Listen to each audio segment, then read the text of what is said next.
دیکھیے سب سے بڑی نعمت جو ہے وہ ایمان ہے، لہٰذا ایمان کو بچانا اولین فریضہ ہے،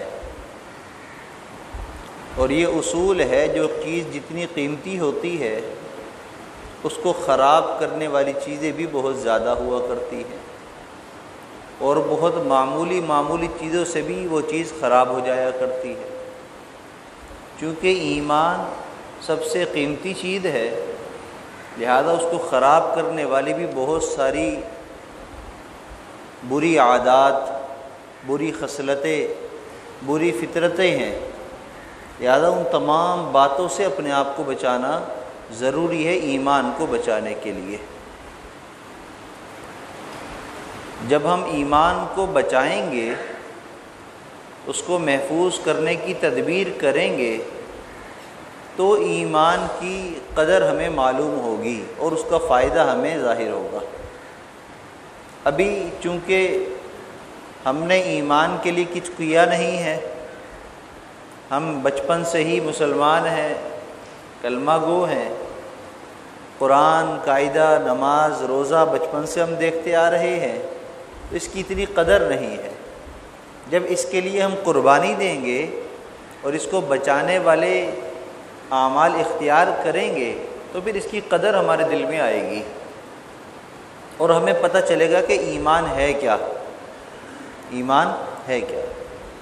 دیکھیے ایمان تو ظاہری اس وقت ہوتا ہے جب انسان پر مشکل حالات پڑتے ہیں، تو دنیاوی اسباب، دنیاوی مال و متاع، دنیاوی ذرائع ہوتے ہوئے ایمان کی جانچ پڑتال بہت مشکل ہے۔ کیوں؟ اس لیے کہ ہمیں ظاہر میں ہر چیز نظر آ رہی ہے۔ کیا مطلب؟ بھوک لگی ہے، کھانا موجود ہے، موجود نہیں ہے تو پیسے جیب میں موجود ہیں، جا کر کھانا خرید لیں گے۔ ہاں، جب بھوک لگی ہو اور پیسے بھی نہ ہو اور ظاہراً کوئی قریبی بھی نہ ہو جس سے ہم کہہ سکیں کھانا کھلا سو، کسی کے یہاں مہمان بھی نہ بن سکتے ہوں، تنہا ہوں، چاروں طرف سے سارے راستے بند نظر آ رہے ہوں اور بھوک کی شدت ہو رہی ہے، بڑھ رہی ہے، اب بتلائیے کہ بھوک کا مزہ کتنا ہوگا۔ اب بھوکا رہنے کی جو تکلیف ہے اور جو اس وقت دھیان اللہ کی طرف انسان کا بڑھ رہا ہے، یہ ہے ایمان۔ کیا مطلب؟ کہ انسان اس وقت کیا کہتے ہیں؟ اللہ تو ہی کھانا کھلا، کیونکہ پیسے بھی نہیں ہیں، ظاہری اسباب بھی کوئی نہیں، سب دروازے بند ہیں، اب میں کیا کروں؟ اللہ تو کھانا کھلا، اللہ تو کھانا کھلا، اب ایمان بنے گا۔ یہ ہے ایمان۔ یہاں ایمانی قوت ظاہر ہوگی کہ کتنا ایمان ہمارا پختہ ہے۔ اگر ایمان پختہ نہیں ہوگا تو ہم بھاگ دوڑ تو کرتے رہیں گے، اللہ کی طرف دھیان نہیں جائے گا۔ یہی وجہ ہے کہ مشرکین مکہ بت پرستی کرنے کے باوجود بھی، کعبۃ اللہ میں بت بنانے کے باوجود بھی، ہر وقت بتوں کو اپنے پاس رکھنے کے باوجود بھی، جب وہ سمندری سفر کرتے یا پہاڑوں پر نکل جاتے اور کوئی درندہ سامنے آ جاتا، موت سامنے دیکھ لیتے، تو پھر وہ اپنے بتوں کو پھینک کر کہتے کہ اللہ تو ہمیں بچا، اللہ تو ہمیں بچا۔ یعنی اسباب جب ختم ہوتے ہیں تو پھر اللہ کی طرف دھیان جاتا ہے، اور اللہ کی طرف دھیان جب جائے گا تو ایمان کی لذت آئے گی، ایمان کی لذت آئے گی، ایمان کی قیمت معلوم ہوگی۔ تو یہ ہے ایمان۔ انسان راستے میں جا رہا ہے، اس کی جیب میں پیسے ہیں، تو اس کا دھیان اللہ کی طرف تھوڑی فوراً جائے گا۔ جبھی تو ہم اکثر دعائیں بھول جاتے ہیں، جبھی تو ہم گھر سے نکلتے ہوئے بددھیانی میں ایسے ہی نکل آتے ہیں، کبھی فون پہ بات کرتے ہوئے نکل آئے، کبھی کچھ سوچتے ہوئے نکل آئے، دعا بھول گئے۔ کیوں بھول گئے؟ اس لیے کہ ہمیں پتہ ہے کہ ہمارے پاس پیسے بھی موجود ہیں، گاڑی بھی موجود ہے، گھر بھی موجود ہے، سارے اسباب موجود ہیں، لہٰذا دھیان ادھر نہیں جاتا۔ تو اصل ایمان یہ ہے کہ ان سب کے ہوتے ہوئے بھی ہم دعاؤں کا اہتمام کریں اور اللہ کی طرف دھیان رکھیں، تو ہے ایمان، تو ہے ایمان۔ صحابہ کرام رضوان اللہ علیہم اجمعین کا ایمان ایسا تھا۔ ایک صحابی فرماتے ہیں، حدیث مبارکہ کا مفہوم بیان کر رہا ہوں، کہ صحابہ کرام کی کیفیت کیا تھی، اخلاص ان کے عمل میں کیسا ہوتا تھا۔ فرماتے ہیں کہ ہم مسجد میں نماز پڑھیں سب کے بیچ میں، یا ہم بکریاں چراتے ہوئے بکریوں کے درمیان میں نماز پڑھیں، ہماری نماز میں کوئی فرق نہیں آتا تھا۔ کیوں؟ اس لیے کہ وہاں پر نماز پڑھتے ہوئے کیفیت کیا ہوتی ہے؟ بکریاں ہیں، دیکھ کون رہا ہے؟ اللہ کے لیے پڑھ رہے ہیں۔ اور یہی کیفیت ان کی گھروں میں بھی ہوتی تھی، یہی کیفیت ان کی مسجد میں بھی ہوتی تھی۔ ہماری کیفیت بدلتی ہے، ہم آفس میں جاتے ہیں اسٹائل بدل جاتا ہے، راستے میں ہوتے ہیں الگ ہوتا ہے، شادیوں میں جاتے ہیں الگ ہوتا ہے، ہر جگہ ہم الگ الگ روپ میں ہیں۔ تو یہ الگ الگ جو روپ ہیں یہ اس وجہ سے ہیں کہ ہم اسباب کو اہمیت دے رہے ہوتے ہیں۔ حالانکہ اسباب کو اہمیت صرف اتنی دینی ہے کہ یہ اللہ کی مخلوق ہے، ان سے اللہ نے ہمارے کام بنانے ہیں اور ان کو اختیار کرنا سنت ہے، بس اس سے زیادہ نہیں۔ کرنے والی ذات اللہ کی ذات ہے۔ تو 100% دھیان اللہ کی طرف جاتا ہے تو سمجھ لیجئے کہ ایمان کچھ بن رہا ہے، یہ بنا ہوا ہے۔ اس ایمان کو بچانے کے لیے ہم نے ان کاموں سے بھی اپنے آپ کو بچانا ہے جس سے اس ایمان میں خرابی پیدا ہو جائے۔ جیسے مثال دی حدیث مبارکہ میں، جیسے ایلو جو ہے، ایلوا شہد جو ہے اس کو خراب کر دیتا ہے۔ اب وہ جب شہد کو خراب کرتا ہے تو بالکل اسی طرح ایمان کو بھی خراب کرنے والی چیزیں ہیں۔ ان میں سب سے پہلی چیز کیا بیان کی؟ غصہ، کہ جب انسان کو غصہ آتا ہے تو پھر اس وقت وہ زبان سے ایسی اول پھول باتیں نکالتا ہے جس سے ایمان اس کا خراب ہو جاتا ہے، اور بعض دفعہ کوئی ایسا عمل کر بیٹھتا ہے جس کا اس کو ایمانی نقصان ہوتا ہے۔ ایمانی نقصان کا مطلب کیا ہے؟ بالکل ایسے ہی جیسے حدیث مبارکہ میں آتا ہے، جب بندہ کوئی گناہ کرتا ہے تو اس کے دل پر ایک سیاہ نقطہ لگ جاتا ہے، جب دوسرا گناہ کرتا ہے تو دوسرا نقطہ لگ جاتا ہے۔ اب وہ دل جو ہے وہ پورا تو کالا نہیں ہے، ایک ایک نقطہ کر کے رکھتا ہے، لیکن اگر اس نقطے کو دھو دیا جائے، صاف کر دیا جائے تو دل صاف ہو جائے گا۔ لیکن جب وہ صفائی والا عمل نہیں ہوتا تو مسلسل نقطے لگنے کی وجہ سے ایک وقت آتا ہے کہ دل بالکل سیاہ ہو جاتا ہے۔ اور اس کا اثر کیا ہوتا ہے؟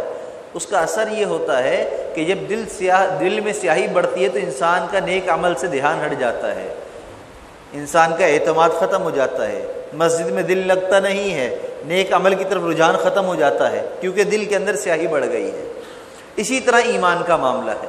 ایمان جیسے جیسے ایمان کے خلاف کام ہم کریں گے، عمل ہم کریں گے، باتیں ہم کریں گے، ایمان کم ہوتے ہوتے ایسا ہو جائے گا کہ ہمیں ہوگا کہ یار جب مریں گے پھر دیکھی جائے گی، یعنی ایمان اتنا خطرے میں آ جائے گا، یہاں تک کہ پھر کلمات کفر بھی اگر کوئی نکال دے تو ہم اس کو بھی نہیں ٹوکیں گے، کوئی غیبت بھی کرے گا تو ہم اس کو نہیں ٹوکیں گے، کوئی ہمارے سامنے برائی بھی کرے گا تو ہم نہیں ٹوکیں گے۔ کیوں؟ اس لیے کہ ایمان اتنا کمزور ہو چکا ہے کہ اب طاقت ہی نہیں ہے بولنے کی، طاقت ہی نہیں ہے کسی کو روکنے کی، تو اس لیے اپنے ایمان کو بچانا ضروری ہے۔ ایک حدیث مبارکہ میں اللہ کے محبوب صلی اللہ علیہ وسلم نے یوں فرمایا، جو شخص کسی ظالم کی مدد کے لیے اور اس کا ساتھ دینے کے لیے چلا اور اس کو اس بات کا علم تھا کہ یہ ظالم ہے تو وہ اسلام سے نکل گیا، اسلام سے نکل گیا۔ ظالم کا مفہوم کیا ہے؟ ظالم ہماری نظر میں تو وہ ہے جو کسی کو مار رہا ہو، جو کسی کو گولی مار رہا ہے، تھپڑ مار رہا ہے، پٹائی کر رہا ہے، یہ ظالم ہے۔ نہیں نہیں، وہ تو ظالم کی ایک شاخ ہے، ظلم کی ایک شاخ ہے، اعلیٰ درجہ یہ ظلم کا۔ کسی کی حق تلفی کرنا یہ بھی تو ظلم ہے، کسی کے بارے میں بری بات کرنا یہ بھی تو ظلم ہے، کسی کی غیبت کرنا یہ بھی تو ظلم ہے۔ قرآن پاک میں اللہ تعالیٰ نے بار بار یہ فرمایا، وَلَٰكِنْ كَانُوا أَنفُسَهُمْ يَظْلِمُونَ، ہم کسی پر ظلم نہیں کرتے، لوگ اپنے اوپر خود ظلم کرتے ہیں۔ تو اپنے اوپر ظلم کیا کوئی مارتا ہے اپنے آپ کو؟ نہیں مارتا۔ کبھی دیکھے کسی کو اگر کوئی اپنے آپ کو مار رہا ہو تو کیا کہتے ہیں؟ پاگل ہے، مجنون ہے، دیوانہ ہے۔ تو ایسا تو ہم نے کبھی نہیں دیکھا کوئی اپنے آپ کو مار رہا ہو۔ تو پھر قرآن پاک میں اپنے اوپر ظلم کرنے سے کیا مراد ہے؟ مار مراد نہیں ہے، بلکہ اللہ کی نافرمانی مراد ہے، اللہ کے محبوب صلی اللہ علیہ وسلم کے سنتوں کے خلاف عمل مراد، اس کو ظلم کہا گیا ہے، اللہ کے حکم کو توڑنے کو ظلم کہا گیا ہے۔ تو گویا کہ جہاں پر بھی یہ عمل ظلم والا پایا جائے گا، اب اس کے اندر چاہے وہ جیسے بھی ساتھ دیں، ہم چاہے ہم ہاتھ کے ذریعے خط و کتابت کے ذریعے ساتھ دیں، چاہے ہم اس کے ساتھ کھڑے ہو کر ساتھ دیں، چاہے ہم اس کے ساتھ بیٹھ کر اس کو مضبوط کرنے میں ساتھ دیں، ہر طریقے سے ظالم کا جو بھی ساتھ دے گا اسلام سے نکل گیا۔ ڈائریکٹ تو نہیں نکلا، لیکن اس نے کام ایسا کر لیا کہ اب اس کا اسلام خطرے میں ہے، کسی وقت بھی وہ اسلام سے خارج ہو سکتا ہے، اس لیے کہ ظالم کا ساتھ دینے کے بعد اللہ کی مدد ختم ہو جاتی ہے، اور جب اللہ کی مدد ختم ہو جائے گی تو پھر شیطان کے نرغے میں آ جائے گا۔ تو اپنے آپ کو شیطان کے نرغے سے بچانا ہے اور اللہ کی مدد اپنے ساتھ شامل حال رکھنی ہے، تو پھر ہم نے اپنے آپ کو ظالموں سے بھی بچانا ہے اور ان کے ساتھ تعاون سے بھی اپنے آپ کو بچانا ہے۔ اسی طریقے سے نبی کریم صلی اللہ علیہ وسلم نے فرمایا کہ مومن لعن طعن کرنے والا نہیں ہوتا اور نہ فحش گو اور بد کلام ہوتا ہے۔ لعن طعن کیا ہے؟ کسی کو طعنہ دینا کسی بات پر، لعنتیں کرنا، تم تو یوں ہو، تم تو یوں ہو، ہے الٹی سیدھی باتیں بنانا، فحش گو گالی گلوچ، بد کلامی، بری باتیں کرنا، گانوں کی فلموں کی باتیں ہو رہی ہیں، مزے لیے جا رہے ہیں ایسی باتوں سے، غیبتوں کی محفلیں جمی ہیں، اس سے لذت لی جا رہی ہے، ٹوہوں میں لگے ہوئے ہیں ایک دوسرے کی، ہاں کیا ہوا یار فلاں کو دیکھا، کیا ہوا اس کے بارے میں آپ کو پتہ ہے؟ نہیں پتہ، ہر ایک سے ٹوہ میں لگے ہوئے ہیں، اور اگر کوئی بات پتہ چل گئی تو پورے ایک محلے میں گھما رہے ہیں اس کو، ہر ایک کے پاس تمہیں پتہ چلا کیا ہوا؟ اچھا بھائی نہیں پتہ تو بتا دے بھائی، وہ بتا دیا، پھر دوسرے تمہیں پتہ چلا نہیں پتہ اس کو بتا دیا، سب کو بتا دیا۔ بھائی کیا کر رہے ہو؟ کچھ نہیں، میں تو بس ایسے ہی پوچھ رہا تھا، مجھے معلوم ہوا تو میں نے کہا ایسے بھی پوچھ لوں۔ ابے بھائی اگر تمہیں کہیں سے بدبو آ جائے، ایک عقل کی بات ہے، کہیں سے بدبو آ جائے تو آپ ہر ایک کو وہاں لے جاؤ، بولو یار یہاں سے بدبو آ رہی ہے، سونگ کے دیکھنا بدبو آ رہی ہے۔ کبھی ایسا کیا ہم نے؟ نہیں کیا۔ بدبو آ رہی ہے نہیں ہے، گندگی کی جگہ ہے، ہم کیا کرتے ہیں؟ ہم دوسرے کو بولتے ہیں میں ادھر مت جانا، یہاں گندگی بدبو آ رہی ہے یہاں پر، لیکن ہم غیبت کرنے میں، برائیاں پھیلانے میں، برائیوں کی ٹوہ میں لگنے میں ہم اس کو بدبو اور گندگی نہیں سمجھتے، اسی وجہ سے ہم ان باتوں میں لگے رہتے ہیں، حالانکہ یہ سب سے زیادہ گندگی کی چیزیں ہیں۔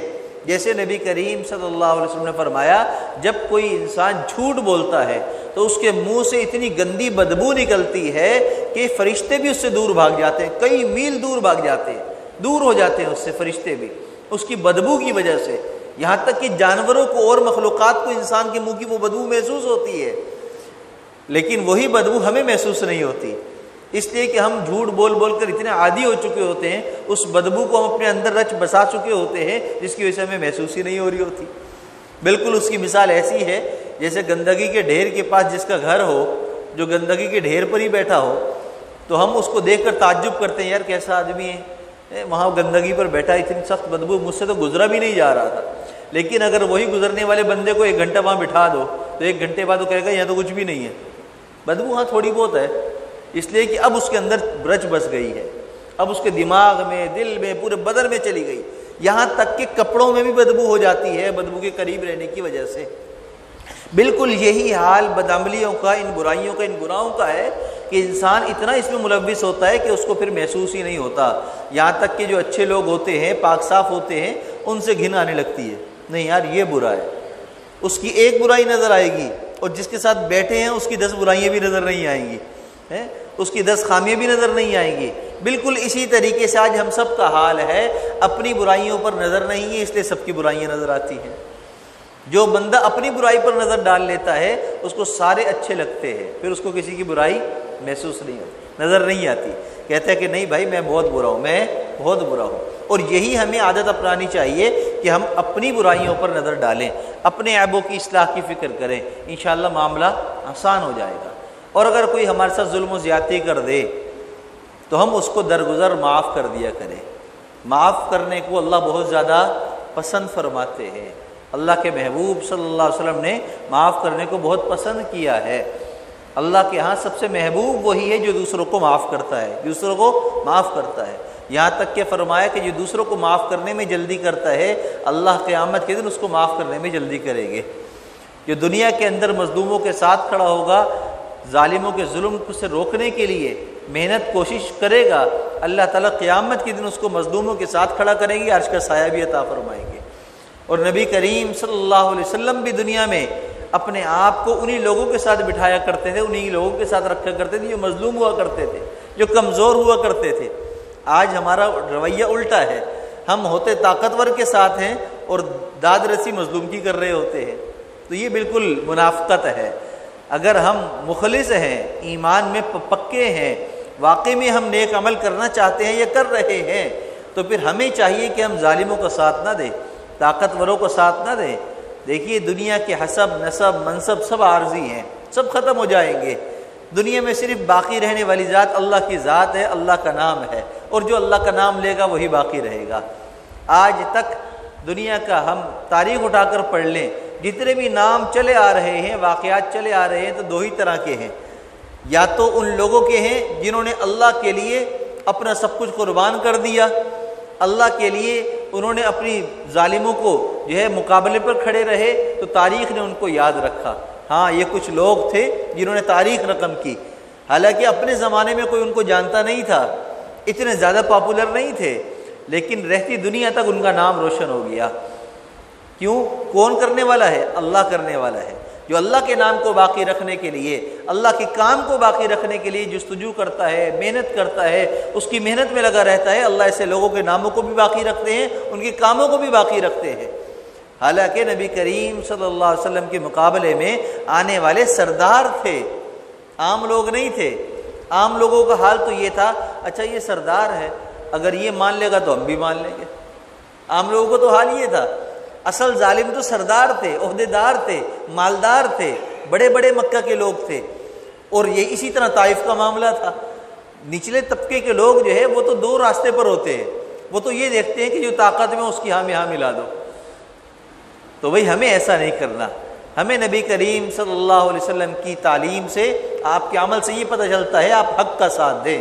بس یہ نہ دیکھیں کہ طاقت میں کون ہے، اختیار میں کون ہے، کون جو ہے غالب ہے. نہیں نہیں نہیں، دنیا کے اندر ہمیشہ پروپیگنڈے رہے ہیں، اور پروپیگنڈوں کے اوپر اگر ہم چلیں گے تو پھر ہم کامیاب نہیں ہو سکیں گے. ہمیں اپنے آپ کو پروپیگنڈوں سے بچانا ہے اور حقیقت حال کو جان کر اس کے مطابق اپنے عمل کو بنانا ہے. اگر اپنی ذات کا معاملہ آ جائے کسی کا تو فرمائے درگزر کرو، معاف کرو. اور معاف کرنے کی مثال بھی بے شمار ہے. امام زین العابدین رحمۃ اللہ علیہ کا ایک واقعہ ہے کہ ایک شخص ان کی غیبت کر رہا تھا. کیا کر رہا تھا؟ غیبت کے بارے میں حدیث مبارکہ میں کیا فرمایا؟ الغیبۃ اشد من الزنا. غیبت زنا سے بھی بدتر ہے. غیبت زنا سے بھی بدتر ہے. اور غیبت کیا ہے؟